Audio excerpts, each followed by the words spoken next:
Well, hello there, family. I didn't see you there. Happy Friday to you, family. Allow me to start with an apology. If you've been listening, you know that we're in a series entitled Enough is Enough. Our plan was to bring you a newer episode in the continuation of that series. But in the world of technology, things do not always go as planned. So we will not be bringing you that episode today. We will be bringing you that episode at a later date. But what we will be doing is actually providing a previous episode to you today. Episode that initially aired on February 21st of 2020, entitled How the Crenshaws Got Their Groove Back. Family, we hope you enjoy. And as always, family, welcome to our journey.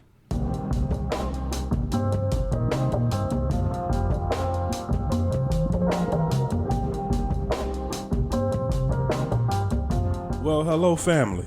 I didn't see you there. Welcome to another episode of Crenshaw Corner.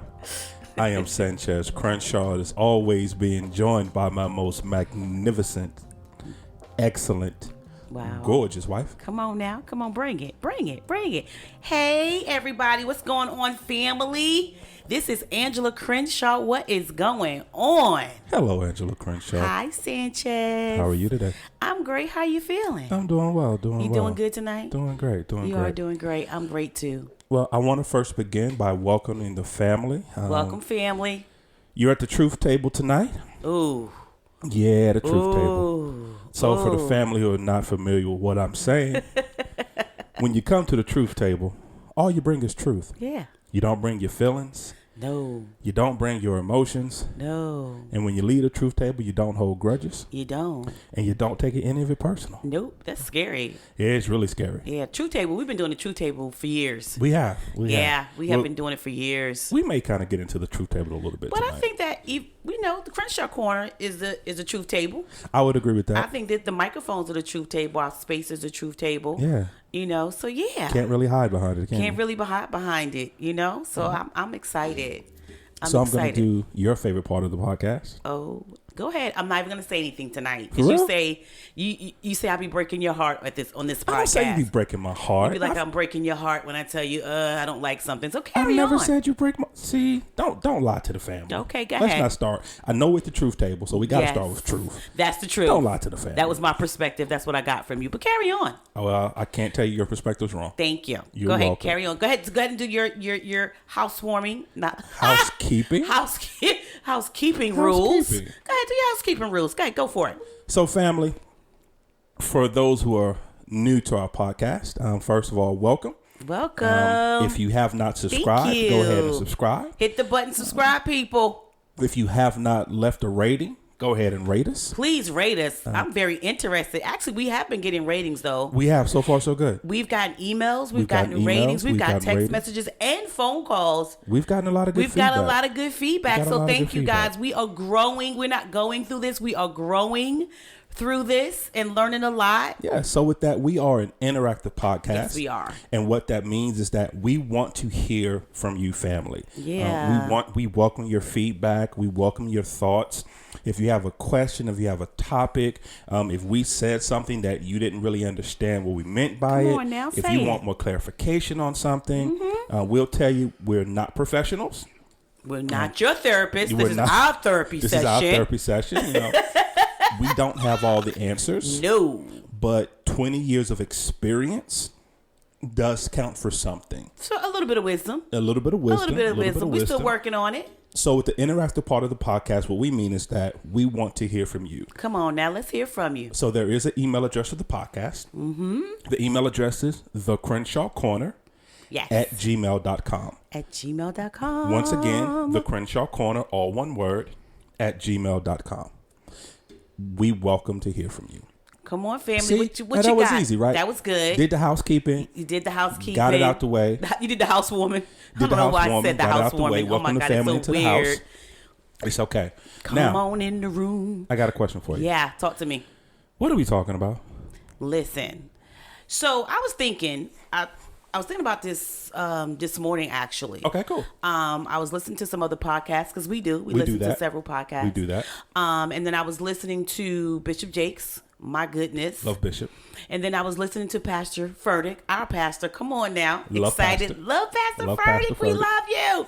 And I was just thinking, listening to all of those. Right. And it was just different series. So they weren't all talking about the same thing. Okay. But it got me to thinking about our marriage. Our about marriage? marriage in general, but our marriage. Okay, cool. Right? Cool. What about our marriage? And I was just thinking, we're in the 20th year. We are. Right? And I think, and I know we've discussed this many moons ago, and you were like, babe, no. Because I feel like we're babes in marriage. Like, we're still babies. I know that's hard for you to believe. Okay. And I only say that because I feel like we're just getting into the good stuff of the marriage. Just kind of getting our groove into it? Yeah, we just getting the groove. We're just getting our groove in marriage right now. And I know most people are like, y'all been together 20 years, Josh. But I just felt like getting into the groove of what we do. I think that with marriage, there's a groove that happens after a certain amount of time. Stella, get your groove back? Stella, get your groove back. Crenshaw's, get your groove back. Hello. That's Come on, the name somebody. of the podcast. Come on. That's the name of this episode. Crenshaw's, get your groove back. That's the name of the episode. But I just think that there's a groove that we're in now, right? And I think that, and I know you're giving me that disagreement face. We'll talk about it. But I think that the first 20 years was to get us where we are today. Okay. I think that in the beginning of our marriage, we were learning each other. Then we were loving each other, of course, and liking each other, but then we were raising children. We did. Right? We were paying bills. A lot of those. A lot of bills. A lot of bills. We were in college. We went to college. Yeah. Both of us went to college and went back to school. We were doing things. And I don't feel that we were in the groove that we're in now. And of course, we've grown and we're in a different place. But I'm talking about like the marriage groove, because we were so busy in the doing groove.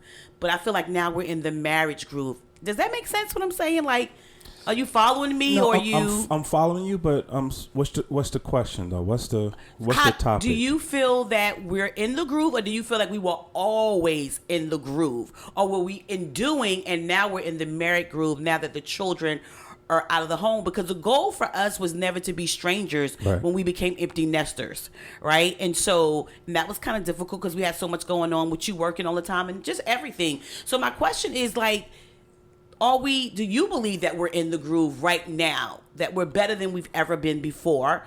And are we not just are we in the marriage groove? I get it now.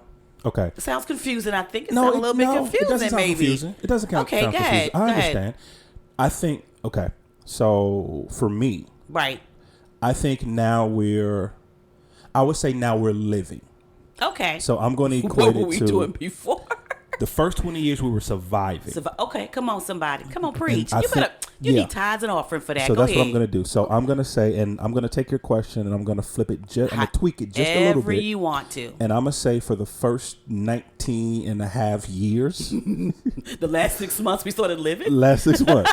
So I'm going to say the first 19 and a half years we were in survival mode. Oh, okay. Survival or experimental mode, maybe? More survival mode. So more survival mode. Okay, go ahead. And the reason I say that, because at that time, and once again, all transparency. Yeah. Letting people behind the curtain. Mm-hmm. And most people don't know when they look at us, but we are a blended family. Mm-hmm. So, yes, we have 4 children. 4 amazing children that we both love with everything. And I will hurt somebody over my kids, all of them. Yes. But biologically, all 4 kids do not belong to us biologically. Mm-hmm. So my 3 sons are biologically Angela's. And my daughter is biologically his. So when we came together, first of all, and once again, I mentioned this in a previous podcast. Mm-hmm. I was 13 when we got married. Okay, so you had her when you was 11? Yeah, I did. I had her. Yeah, great, I was out there working young. I'm pretty sure. I was out there making moves. Pretty sure she'll be happy about that. Thanks, Dad. But go ahead. Okay. No, but so we came together as a blended family. We did. Which in itself brought a lot of different adversities. Yeah. Dealing with, and then again, you and I we were raised totally different. We had a different mindset on life. Yeah. Your perspective on life was so much different from my perspective on life. Right. So in that first 19 and a half years, a lot of that time was learning each other. And so we had to learn on the job. Yeah. Because with our kids. On the job training. Now, let me just say this before you finish that Go sentence. ahead. There are people right now clutching their pearls. Like, Why okay, is that? I never Yeah. knew that they were a blended family. That was on purpose. That was on purpose. We raised our family on purpose exactly that because way. we as a couple, we decided a long time ago we don't do step. Yes, no. There's no such thing as a stepmom or stepdad or my stepsons. There's no such thing as that. No such things. And I think people need to understand there was never a need for me to step into my daughter's mother's shoes. She had those good. She's a phenomenal mom, so I don't have to step into her shoes. And there was no need for Sanchez to step in the dad's shoes because phenomenal dad. So it wasn't like I need to step in and do this. And I think that was a problem we had with that word step. Yeah. We don't need to step in anybody's shoes. Their parents, they have amazing parents. Yeah. We're all, and we just raised them. And plus We're for us, parents. and once again, our perspective. Right. For us, adding that step to it diminished who you are in that person's life to us. Just to us. This is our thought process. Everyone doesn't have to agree with it. Please don't send 1,000 emails clutching your pearls. But to us, it did. Yeah. And so for me, my sons are my sons. My daughter's my daughter. When That's I talk it. about my sons, when I talk about my kids, I don't distinguish. Right. In all honesty, I'll let you on a little secret. I like my youngest son more than I do all my kids. I do. I love them, but my youngest son. Which is weird because the kids think that they try to tell us who our favorites are. Yeah. And I say I don't have any favorites. You do. I don't have favorites. You do. Who do you think is my favorite? That oldest is always your favorite. He's not my favorite. The oldest is always your favorite. Always has been. Always will be. I think I love them equally. No, you don't. Because I don't treat them equally the same, but I do love them equally. You don't. It's impossible. It's impossible. Okay, we'll say this. I don't have favorites. That's a lot too, but hold on for a second. Okay, go ahead. So I'm going to state a very unpopular opinion. Okay. And I'm going to burst a lot of people's bubbles. Don't burst mine. We'll have a problem in here. Who always say, I love my kids equally, and it's not possible. And here's why. It does not take away from the love of your kids. Yes, you love all of your kids. Yes, I do. However, my babies, because they are people, you have preferences. People have a preference of who they want to be with, who they want to deal with, what type of personality they click with. Mm-hmm. Everyone has a preference. And because all your children are different, you prefer one kid over the other, and you have to love your kids. You can't love your kids the same way because they're not the same people. Man, listen. The way I don't have a favorite. You do have a favorite. It's your oldest. Ask any of your kids. Because I think my kids, they don't know better. Whatever. I think you probably turned them against me on that subject. Whatever. Anyway. Anti-who? So, coming into the situation, once again, as a blended family. Yeah. Once again, and I'm going to burst some other bubbles that people don't know. Mm-hmm. You're my second wife. I am. I was married before. He was. For 24 hours. A little more than 24 hours.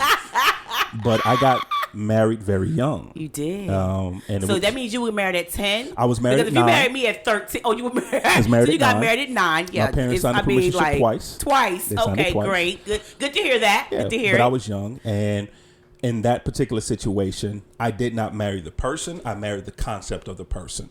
I think you married the memory because you were high school sweethearts. I did. We were middle school, high school sweethearts. Yeah, I think you married the memories. And I married the memory of who she used to be and the concept of who I thought she was. Yeah. But who she actually was so much different than the concept. Got you. We'll get in. That's a story for another time. Yeah. So there's a lot of. This is a true table, guys. So I know there's a lot of pearls being clutched tonight. They clutching pearls tonight. They are. So with that being said, so once again, coming in as a blended family. Yeah. Coming in with, I was your first marriage. You were my second marriage. Yeah. You were my one and only. Yeah. I brought baggage in from that. Yeah. And then again, the age difference. Yeah. You were already fully established in life. Yeah. You had a strong plan of where you wanted to be, where you were going. Mm-hmm. I've never had a plan. Do you plan now? That's the question. No. So you don't plan? No. Well, I'm pretty sure. So that's how do things get going? You do it. I don't plan anything. But you're strategic though. Like I'm very strategic. Yeah, once the plan is there, boy. Yeah, now once you give me the outline of the plan, I'll make it work. It's going down. If you're looking at me to sit down and create the plan, we got a problem out here. Oh, that's another conversation we'll discuss. Yeah, and that's really because of my upbringing. We were not plan people. It was living by the seat of our pants at the time. I've always been a planner. So you have, once again, you have a blended family. You have an age difference. You have someone who's a planner. You have someone who just flies by the seat of their pants. Mm-hmm. That wasn't me, by the way. I ain't flying nowhere by no seats of no pants. Yeah, for the longest time, if it felt right, I did it. Yeah. And we'll work out the consequences later. That is the truth, people. And for the longest time. Mm-hmm. And so that's how I lived. And so we had a lot of balls in the air, a lot of juggling. Yeah, we did. And there were a lot of adult situations that I walked into marrying you, and I wasn't sure if I was ready to be an adult at that time. Yeah. Well, I think not even had anything to do with age. I think for a long time you didn't want to be an adult. Like, yeah, I'm still trying to figure out how I can stop being one now. Like for real, I think too. Not even that, being but an adult is overrated. Is it? So overrated. I think too. Trying to figure out in the midst of all of that, we had kids who were in different things, so we were driving everywhere. One kid is dancing. One kid is an actress. One kid is in trouble. One kid is in trouble. One kid is feeling left out. One kid is doing this. So it's like one kid. Once we get one kid right, another one go crazy. You know what I'm saying? Once I get right, then you go crazy. Yep. Once you get right, I go crazy. So so it was the best family ever when I think about that thought process. But anyway, first year of our marriage, family, she threw her ring at me. I did. She threw her ring at me. I had enough. First year, we knew divorce was never an option, but I didn't know violence was on the table though. Because you would get on you just ooh. You almost cursed. Ooh. You almost laid your picture down. You almost cursed. Oh my goodness! But we grew. We grew. So that's why I go back to our first 19. I'm not gonna say a full 19, but the first part of our marriage, we survived. Yeah. Because there was so much going on. We mentioned in the previous podcast, we had unfortunately, early part of our marriage, a lot of people got sick. Yeah. A lot of people passed away. Yeah. There was stints where you wasn't working. There was stints where I wasn't working. There was stints where we both were not working. We had kids in trouble. We had kids out of trouble. We had kids doing things. We had people involved in our marriage that shouldn't be involved in our marriage. We had outside forces trying to pull our marriage apart. Everything. So for the first part of our marriage, we were just trying to be married. Yeah. We were just trying not to divorce, trying to stick together, trying to figure this thing out, trying to weather all the storms. And trying not to cash in our life insurance policies. Yeah. Yeah, right. I was trying to let you live. I was trying not to bury you in the backyard. Yeah, I mean, these are things that we were trying, people. I don't want y'all to try what we're doing. We're just saying this is what we were trying to do. I'm gonna take something back. Then I did have one plan. What that was? How to bury you in the backyard. Convince the kids that you had ran off with somebody, and just take the insurance money. Me and the kids go live off somewhere. I did work out that plan. You're just gonna take my kids and use my money. They're my kids. They was going with me. I understand, but you're gonna take all my kids and use my money. They were going with me. Huh? That's interesting. Funny. I don't think they would have believed it. Funny sidebar. Oh my God. Funny sidebar. Go ahead. Our kids have always said, which is crazy. This is weird, people. This is weird, people. But our kids have always said, if you and I would ever split up, they're all going with me. I found that hilarious. Why are you quiet? Do anybody hear that silence? Did y'all hear that? You could hear a pin drop just now because he said that. I'm just saying. That's ridiculous. No. I roll my eyes every day. Like, are y'all serious right now? Actually, you don't really know how to roll your eyes. I do know how to roll my eyes. You blink really hard. Same thing, same premise. That is not rolling your eyes. Once because it's not the rolling of the eyes. It's the rolling of the eyes with the turning of the head. That lets you know someone's rolling their eyes. So, so I know how to roll and turn my head. Okay. I'm just saying. Mm-hmm. So listen. So we get to that part, and so you're saying that we were surviving. Now we're beginning to live this marriage. Now we're beginning to live our marriage. Live our marriage. Now, because now we finally got to the point where whatever happens with our kids happen. Mm-hmm. All of our kids are grown. Yes, they are grown. Our youngest is 22. She's 22. She's 22, about to be 23. She's That's our 22. youngest. So all our kids are doing well. Yes. They're walking their Can own we just journey. say that? Can we give Yeah. a clap?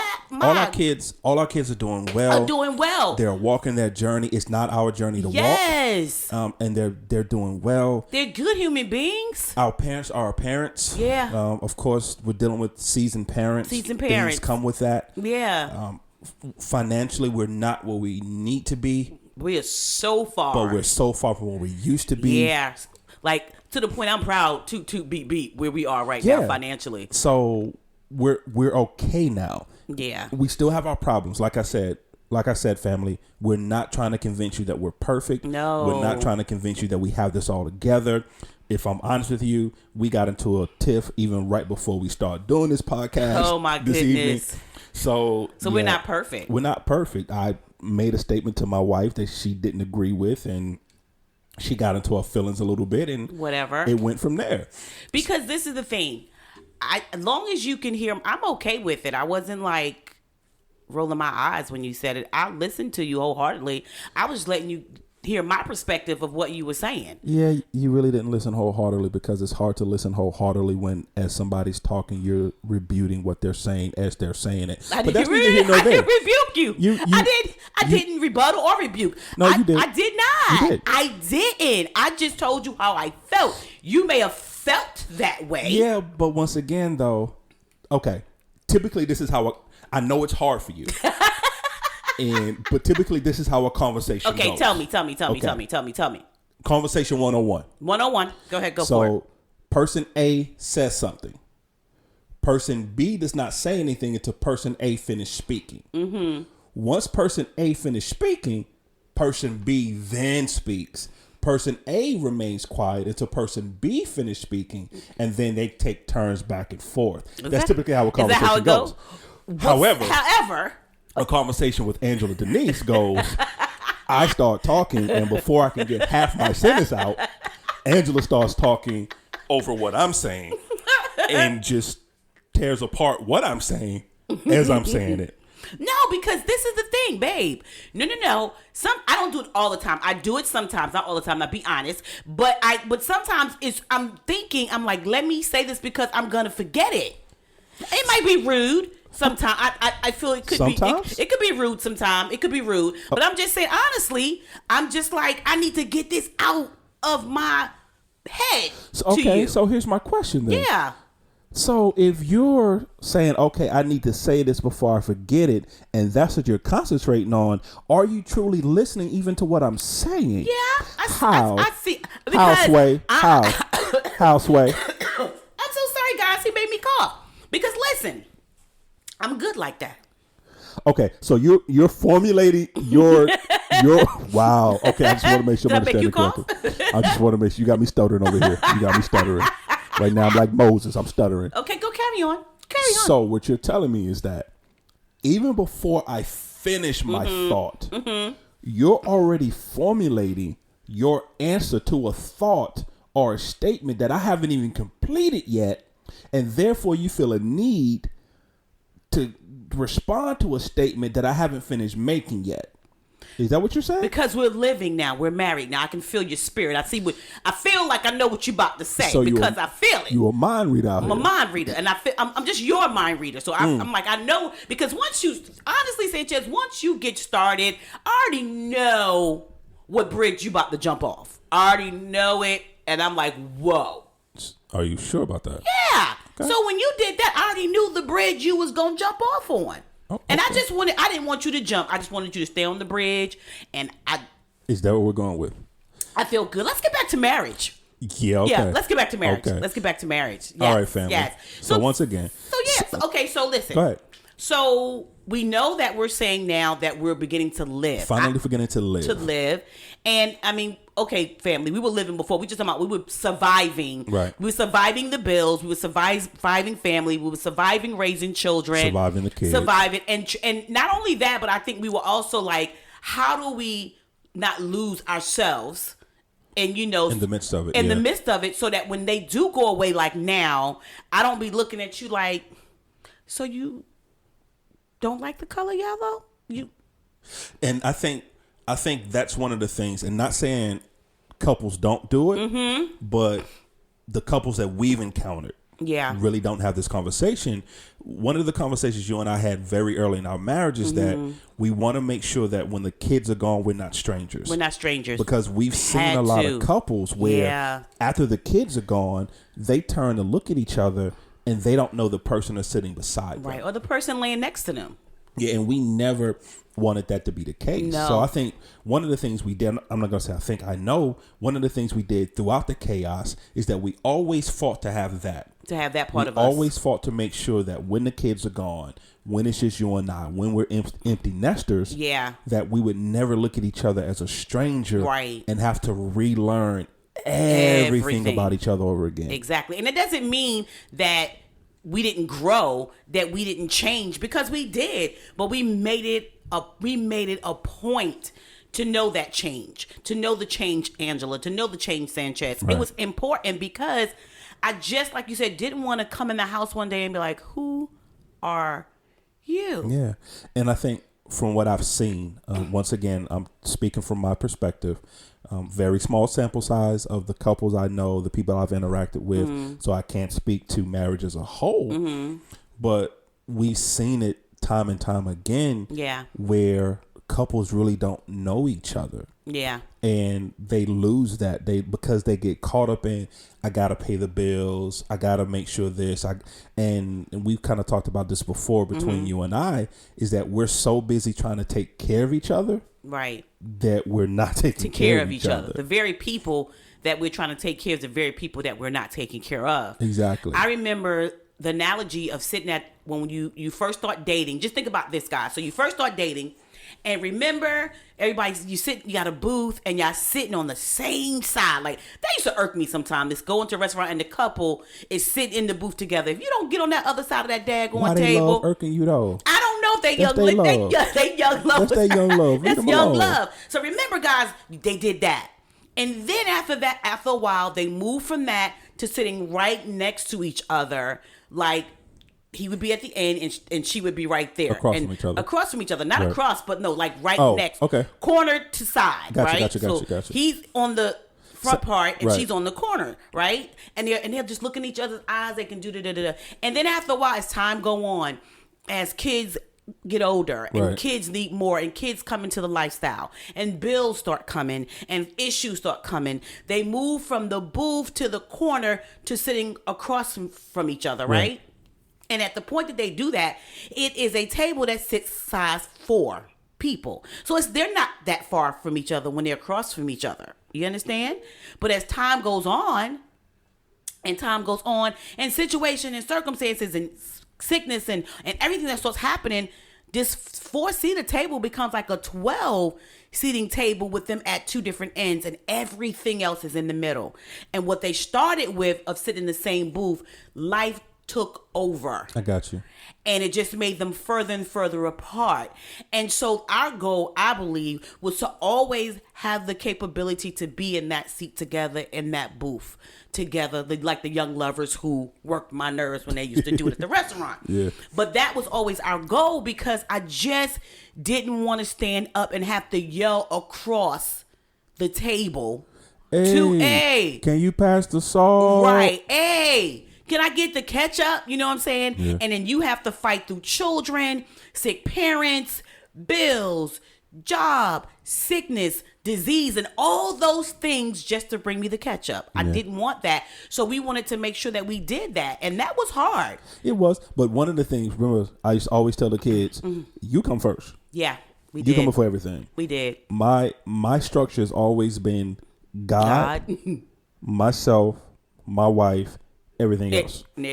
Everything else. They used to crack the kids up. Yeah, because I just tell my kids, I will fight people over my wife, including you. Mm-hmm, so don't do it. Yeah, don't do that. Don't do it. Because she my wife before she your mama. Yeah, and I will fight you over my wife. Because we knew, especially with the boys, as soon as they get that first little girlfriend, they gone. It's gone. Broke my heart. One by one, they just left me. Yep. I used to be like super mom, and I was so wonderful, and they just like poof, left. So let's talk about that for a second, because we're talking about 20 years of marriage. Yeah, we're talking about we're now in our groove, and we're in our groove. We're in our groove. hold on, let's back up for a second. What does being in the groove look like, and what does it mean to you? Being in the groove is, we always had fun anyway, but now we have ridiculous fun. We don't have to worry about, okay, do we got to take somebody somewhere? Oh, Lord, who got home? Is they going to get home? Is dinner, those things, we barely go, my God, we barely go food shopping, people. I don't care, roll your eyes, whatever. We barely go food shopping. Our food shopping bill is a miracle. It really is. By itself. So getting our groove back is getting to doing things just for us and just because, and not having to answer to anybody, because you can say what you want, parents, but you answering to them kids. You disappear for a minute, you ain't cooked nothing, focus asking questions. If you ain't home, they want to know where you at, all those things. But we didn't have to answer to anybody anymore or answer for anybody anymore. Right. It's just us, and it's amazing. And now we get the opportunity to really use our gifts and talents, right? And to really, and I'm not saying people that you can't do that while you have children, a family, sickness, disease, and bills. You can do it all, whatever. I'm every woman, hear me roar. Whatever, I got you. But what I'm saying is that we get to do that. I get to really now see your gifts, your writing skills, your spoken word, and all of those things that make you Sanchez that I seen in the beginning that kind of went to the back for a little while because we were doing what we were doing. We were being parents. We were adulting. And now I get to see you in full bloom. You know what I'm saying? And I'm in awe of what you can do. And I'm in awe of your mind and the way that you think. And no doubt that I was not always in awe of you. Right. But now it's I don't know. It's not tainted with everything else. Like, you got a thought and you're like, hold on, babe. No, boy. No, you know what I'm saying? Like, no, you cannot go outside. Okay, baby, what would you say? Like, we don't have that. And we can have real conversations. And it's not about the kids. So then, I got a question. Go for it. All right. Because we have listeners who are at the stage that we are now, where empty nesters, and they have the opportunity to sit down and talk and really know each other unfiltered. We have those. Yeah, that's what I was looking for. Unfiltered. You just we also have listeners who are in the midst of it now, where they have the little kids, they have the soccer practice, they have the PTA meetings, they have the trying to get kids in a bed on time and still try to have 5 minutes for your spouse. We have listeners who are in that stage of life now. Right.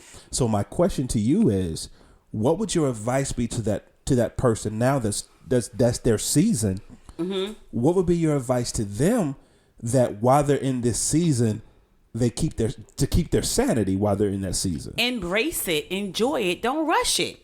I think that where we lose our sanity is because we're always rushing them to put them to bed, rushing them to get them ready for school.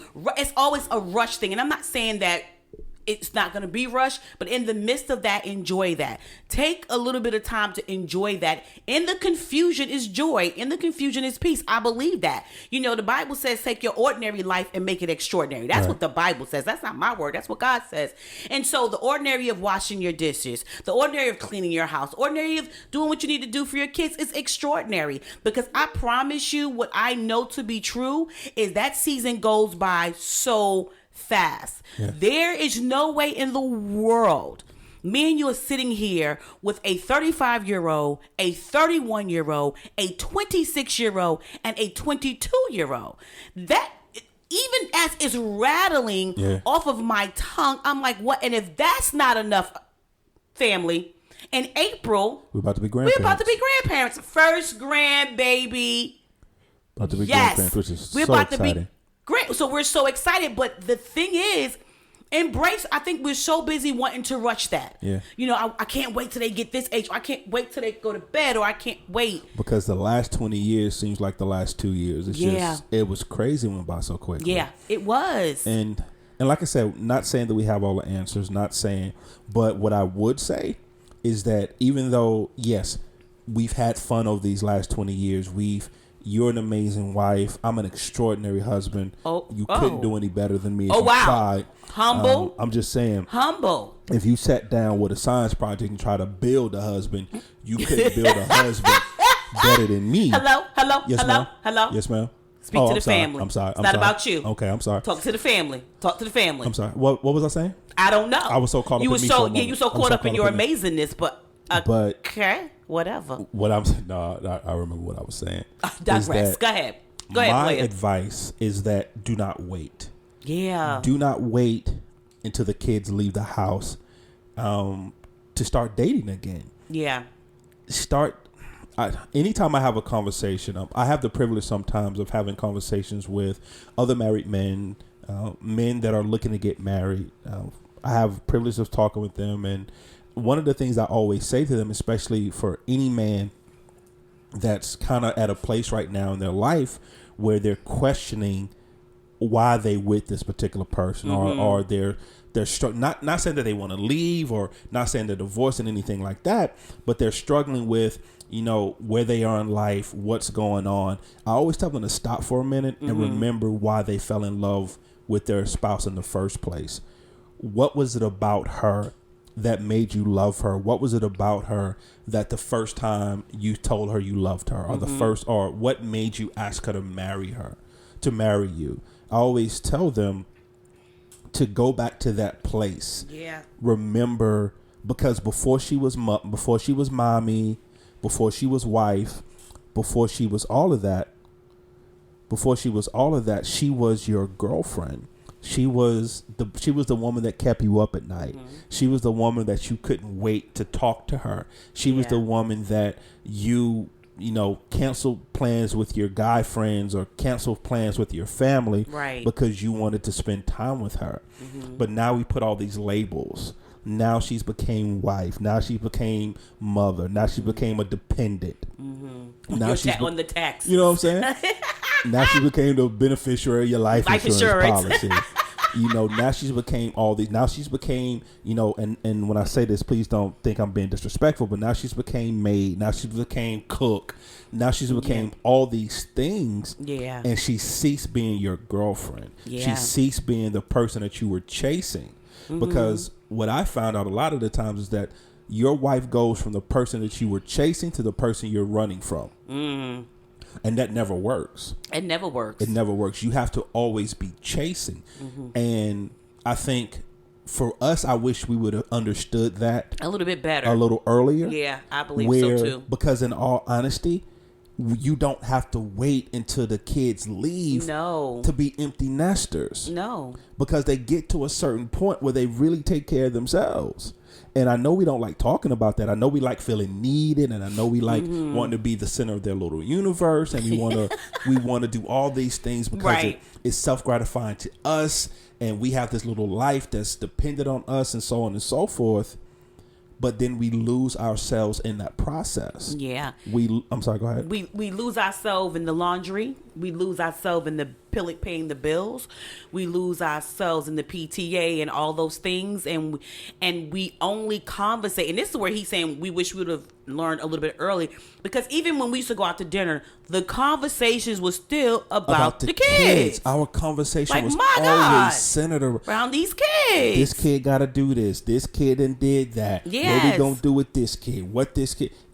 Our conversation was always centered around the kids. So at that point, we could have stayed home and just cooked dinner. I'm not going to spend $120.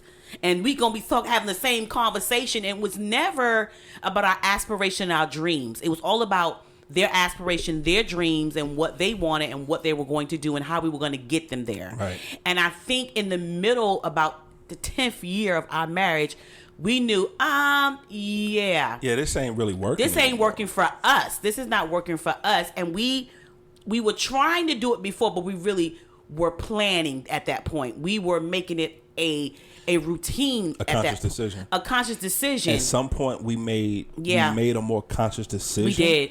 That we are going to work at our marriage. That we were not just going to be married. Yeah. But we were going to work at our marriage. Because marriage is hard. Yeah, and marriage is not only hard, but marriage is WORK. Marriage is work. It's work, right? It's and work. So, and I thought, and I think also that's why we decided to do that for the kids as well, to show them that you can't make a person or the center of your attention. I think that's what we decided that you would go do things with your guy friends. I would go do things with my girlfriends. Right. And then we would always do things collectively together, because if we didn't, we were just showing them that the whole world was just revolving around one person. And that was difficult. Sidebar. We sidebarring it? Sidebar. Mm-hmm. So, because we've been married for 20 years, we're going into our 21st year, which is crazy when you think about it. Right. We've had a lot of conversations over the years. Yeah. We've had some good conversations.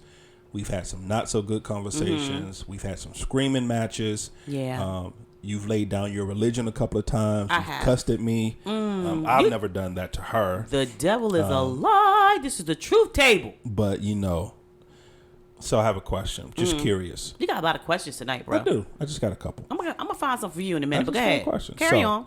Typically, whenever you have a conversation with somebody, you've already had that conversation with yourself first. You've kind of already played out how you want to start the conversation. I mean, especially if it's a person that you know well, you kind of know how they're going to reply and what they're going to say. So you play their part of the conversation as you're playing your part of the conversation.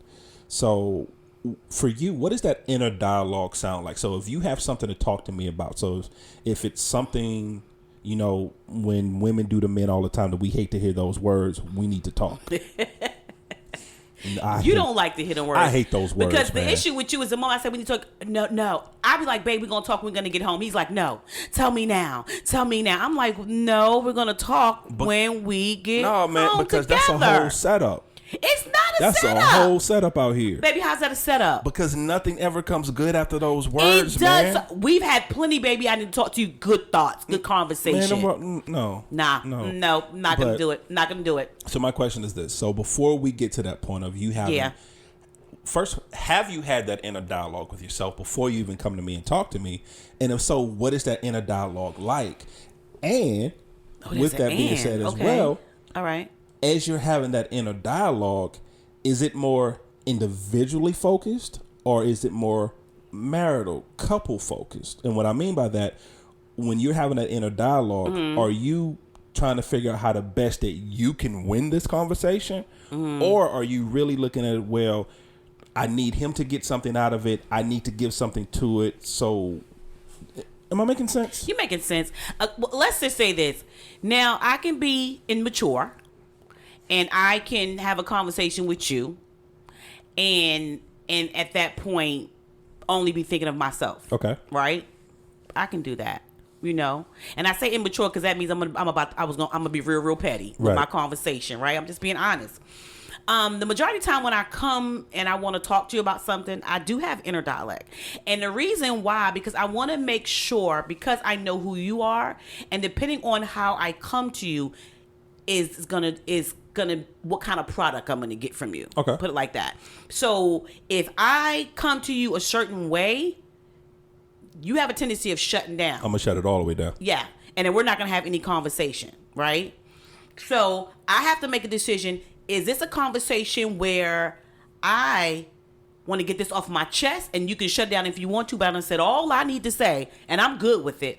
Or am I coming to because I want to resolve? Does that make sense? Right. So I have a dialect with myself and go, okay, how's this gonna come across to him?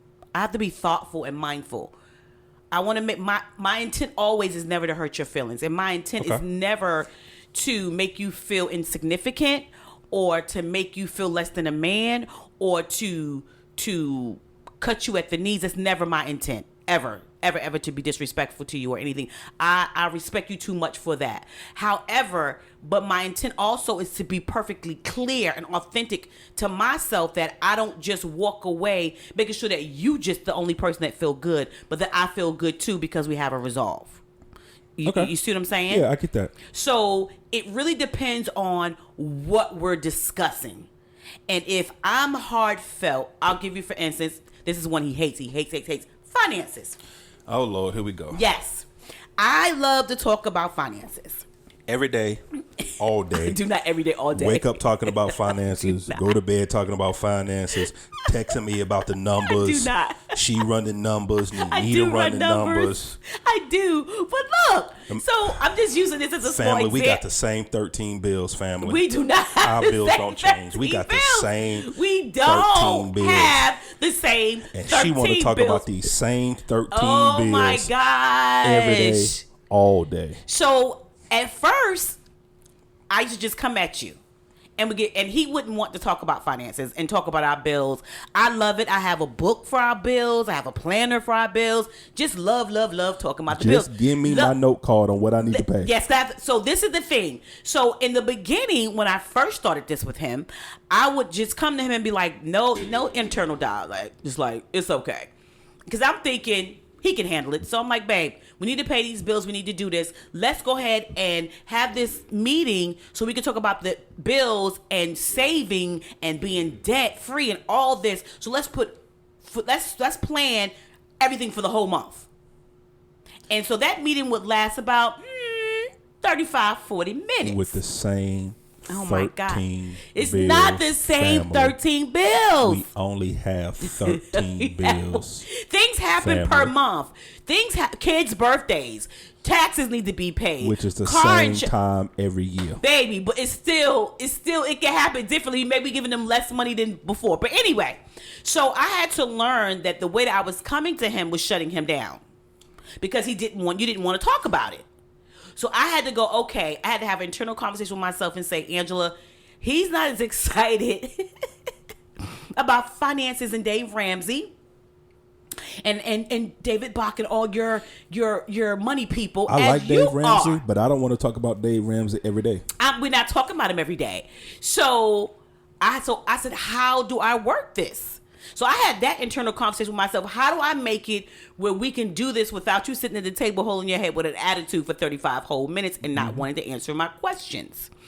And so once I did that, I said, okay, so how do I talk to him in a way that he will be okay and we can get it resolved so we can do what we're geared to do at these financial meetings? Because he had an attitude every time. So I had to talk to myself about that. And then I realized the meeting was too long. Entirely too long. 35 minutes for him was too long. To discuss the same. It's not, if you say that one more time, bills, it's going to be violence in here. Don't do it. So. Family, she beat me. Stop telling people that. So I said, okay. So I said, what about this? What if we have a financial meeting once a month for 15 minutes? Versus me saying to him, babe, we're about to have this financial meeting. Can you please come into the living room so we could talk about this? I got the book, everything's at the table, and I just need you to bring your calculator and stuff so we can calculate it, and I just want you to back me up. So once I calculate the numbers, can you back it up and make sure the numbers are right? And then once I calculate the numbers, she calculate them again. And then when she calculate them again, she want me to calculate them one more time to compare the numbers. To make sure all the numbers are the same. I don't even think we answered this question. I don't even know if we answered this question. But I always do an inner dialogue first before I come talk to you. It doesn't matter what we're going to talk about because I want to make sure that I'm clear. And because, again, I have to remind, I'm speaking to a thinker. You're a huge thinker. So I have to make sure that I come correct with you or it's downhill from there. Yeah, well, here's the thing, though. Okay. Here's the thing. Go ahead. I'm not as evolved as you are when it comes to that. Okay, go ahead. So I too have an inner dialogue. Okay. I think we all do. I think any time that we approach any conversation or any situation, I think it's human nature to kind of play that out in your mind first before you get to it. And for me, we're both competitive.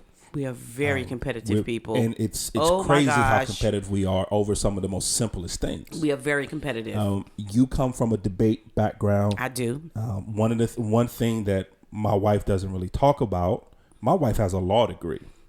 My wife was going to be a lawyer. I was. She was a paralegal for a while.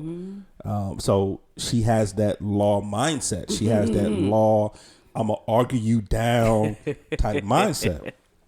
Where for me, I have a debate background. I did debate in high school. I love debate. I'm not always right. But even you when think you are. But hold on, let me finish. Go ahead. I'm not always right. Right. But even when I'm wrong, I still have the possibility of being right. So therefore, I'm right more than I'm wrong.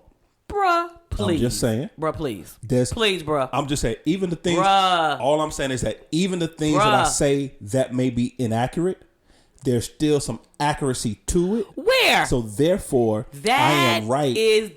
I'm junk. just saying, I am right 99.9% of the time. You need to stop That's all I'm saying. Oh, you be trying to get me. Don't get me. I'm just saying. Go ahead. So my inner dialogue is that, to be honest, I'm trying to figure out a way how to approach this where I can win. Just being honest. So every conversation. So here I am over here being thoughtful about your feelings. Yeah. Make sure you feel significant. Yes. And I ain't making you feel less than a man. Yes. And you over there talking about how can I win? How can I win? How can I win this conversation? Oh, we got a problem, bro. I'm just saying. So I didn't know this was a competition now. Yeah. But now that I'm clear. See, this is why I like the Crenshaw Corner, because you learn stuff you didn't know. But here's the thing, though. Now. Got you. But I'm not playing dirty. Okay. I would never disrespect you. And I'm going to tell you why I would never it's a few reasons why I would never disrespect you. Okay, go ahead. Because, all jokes aside, you are the most important person on this earth to me. I love you. Before everybody else, before it all, you are the most important thing on this earth to me. Mm-hmm. So, and I will protect you at all cost. Yes. Even if it means protecting you from myself. Yes, sir. So, I would never disrespect you. I would never purposely hurt your feelings. Mm-hmm. I would never do any of that. Right. Oh, but if I can figure out a way to turn this in my favor. Wow. Not being disrespectful, but still turn this into my favor to win. Oh yeah. I'm like the Houston Astros out here. I'm still in signs. OMG. My sports heads will get that joke. I didn't get it. You said I didn't laugh. I didn't know what was happening there. But yeah, I'm always looking for a competitive advantage. So I'm over here loving and gentle and flowers. Yeah. And you over there. My inner dialogue is trying to find a competitive advantage. Oh my goodness! In every interaction with you, okay, being honest with the truth table. Every interaction with you that I have, I am looking for a way to win that interaction. How does that work for you? I win some of the times. Yeah, I do. Mm-hmm. Not all the time. I don't win as much as I would like to when it comes to that. And that's okay, and it's not going to happen either. Now. So I would love to be able to say that, I have my inner dialogue, and yes, I'm thinking, of having you in mind first, and I want to make sure that you're able to get your thoughts and opinions out. Uh-huh. I want to make sure I validate your opinions. Right. Uh-huh. I want to make sure as a couple that we're together in this. Right. I would love to be able to say all that. Yeah. But if I said that, I'll be lying. Don't lie to the family. Because I'm trying to figure out, okay, how can I take what she say? Mm-hmm. Use that against her, mm-hmm. and then make her come over to my side. Mm-hmm. It's a Jedi mind trick every time. Mm-hmm. This is not the George you're looking for. But this every time. But this is not the wife you're going to try that with, because that doesn't happen. You're a little strong-willed. I'm very strong-willed. I am. So funny story, family. Oh Lord. Has nothing to do with anything, but I gotta say this. Go ahead. So once again, 20 years together. So. Also, what brought in that trying to survive in different cultures. Mm-hmm. So, I was born and raised in Charlotte, North Carolina. Mm-hmm. That's where I was born and raised. I spent the majority of my life here. I went away for a while, but I came back. This is where I'm from. All right. And I always say, even though I'm from the country, there's nothing country about me. This is true. That's the absolute truth. On the flip side of that, my wife was raised in Brooklyn, New York. She was born in Brooklyn. She came down south for a little bit as a child, but she moved back to Brooklyn. She spent the majority of her life in Brooklyn. Where you at, Brooklyn? Yes, that's where she's from. Love New York. Oh my God, love Best Brooklyn. I do or die. Best I do or die. Madison and Marcy. But anyway, so that was a culture there too. She's a northerner. I'm a southerner. How we do things is a little different. Mm-hmm. So when my wife and I first got married, 20 some odd years ago. And the first time I went home with her, mm-hmm. and I went to Brooklyn, mm-hmm. and she took me around all her old neighborhoods, mm-hmm. and we walking down the tour. Street, the tour of Brooklyn, and she's showing me places she used to live, places she used to hang mm-hmm. out, meeting old friends of hers, mm-hmm. and we went down her old block. We did. And it was a bunch of old heads. Oh, my God. Standing on the block. Bovan. My God. Bovan. For anybody who was raised with me in Brooklyn, you know Bovan. So my goodness, my God. We walking down the block, bunch of old heads, and out of nowhere, they just started yelling, "Yo, has she hit you in the eye yet?" So rude and disrespectful. My wife's a fighter. I'm so sorry. So apparently, my wife would just haul off and just punch dudes in the eye. I think it was good to fight guys because I was raised with guys. Yeah. I had more guys than girls. So this is what I'm dealing with. Family. So I'm dealing with a person who's a fighter by nature. And she trying to figure out why in my inner dialogue, I'm trying to figure out how to win these conversations. No. Because by nature, family, she's a fighter. That's what she does. But I'm thoughtful because see, I'm over here being thoughtful. I'm being thoughtful over on my side of town. You over there being a straight thug. So I don't know. So do you? So when we have these dialogues, yes. Question for you: okay. Have I ever made you feel insignificant or disrespected or like? Honestly, you have. Have I? You have. When? It's sometimes. Really? And I know you're not doing it on purpose. Okay. But when you're dealing with two people that always have to be right. Okay. And so I'm a person that I have to be right. You're a person that has to be right. So, and it kind of goes to what we touched on earlier. So what happens is that because you have to be right so bad that you're already figuring out the right thing to say to make you right, that you're not always listening to what I say. But can I beg to differ? I'm not thinking of the right thing to say to make me right. I'm thinking of how do I say and let you hear my perspective. So it's not me trying to be right. So I have to correct you on that. It's me. My dialogue is like, I need him to hear my perspective on what he's saying because you're so hard driven on what you're saying. That's correct. And you're so hard driven on, I'm making this statement, but that's not where I'm coming from. And I have to make sure because you have a tendency of when you finish your sentence, throw the mic down, done, what? Nah. So every now and then, you heard that nah. So every now and then, I got to interject and be like, bruh, nah, that's not what I was feeling. That's not what I was thinking. But when the conversation over. See, I don't like the way that makes me feel. Because sometimes when you do that, I know I got to interject because you be like the conversation over. I have said nothing that I felt. And what I'm not fit to do, fence people, is not get it off my chest. I'm not going to be walking around with this stuff. But I gave you all kind of openings to get it off your chest. It's not my fault if you didn't get it off your chest. When you finish to drop the mic? I was done at that point. No. Because when you're done, then your ears are done. So that's what being done means. But I'm not done. That's not my fault, though. No, sir. So that's my way of going, no. This is where we are. Then you should have finished first because I'm whatever, done. Sucker, whatever. And I think that's where, now that we're living, we understand that now. Yeah. We having fun with the dialect and all of that good stuff, but we understand now where we are and we have the capability to communicate without so much other stuff running through our head now. Now it's us, and we're having a good time and we are thinking about the future far as our not like our creative side.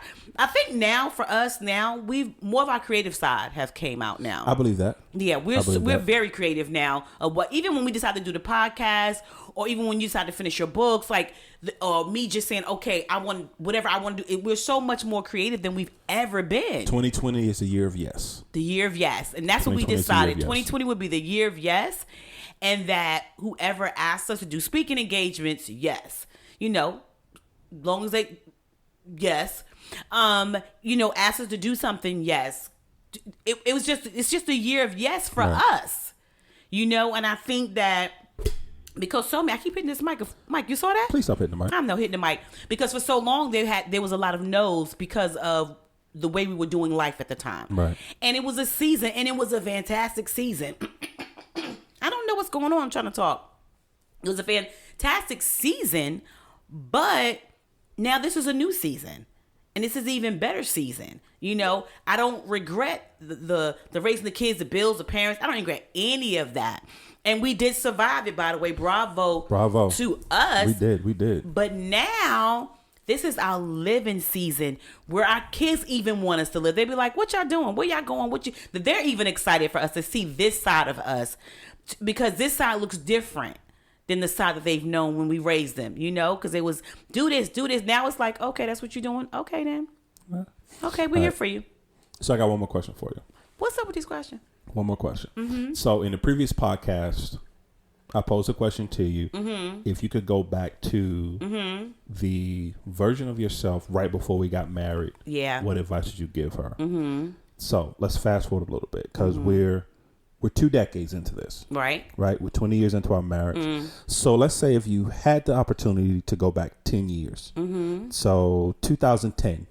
Okay. Just celebrating our 10-year wedding anniversary. Okay. And you have the opportunity to go back to that version of Angela, the 42-year-old version of Angela. What advice would you give her?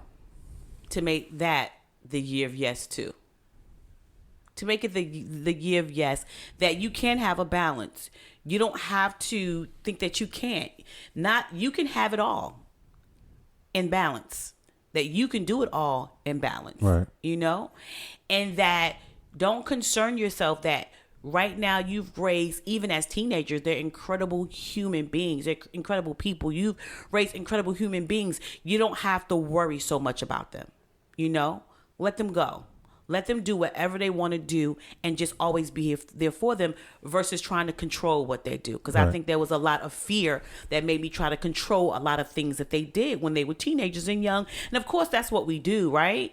But I believe that I should have been less controlling and more letting them do, and believing that every prayer that I ever prayed for my children would manifest, because here we are another 10 years and everything that we've prayed for our children has manifest. Praying for them to be great people, praying for them to be loving and kind, praying for them to have someone that will love them as well. Those things have manifest, and they're these incredible people. And I think that I would have told her, relax a little bit. Just relax. It's okay. I promise you it's okay. And then also relax on Sanchez too. Relax on him. He's okay. He's all right. I just thought about 10 years ago, you were going too fast. You were going up the corporate ladder a little bit quicker than I wanted you to go. And of course, it's not my choice. That's not what I'm saying. But there was a part of me that was like, slow down. Just slow down. And a part of me, I was concerned that maybe because you had such a big family that you were chasing money, because you were making good money, And I felt like maybe you were chasing money, and I didn't want you to do that. I wanted you to have your sanity. I wanted you to have your peace. I knew that we would be okay.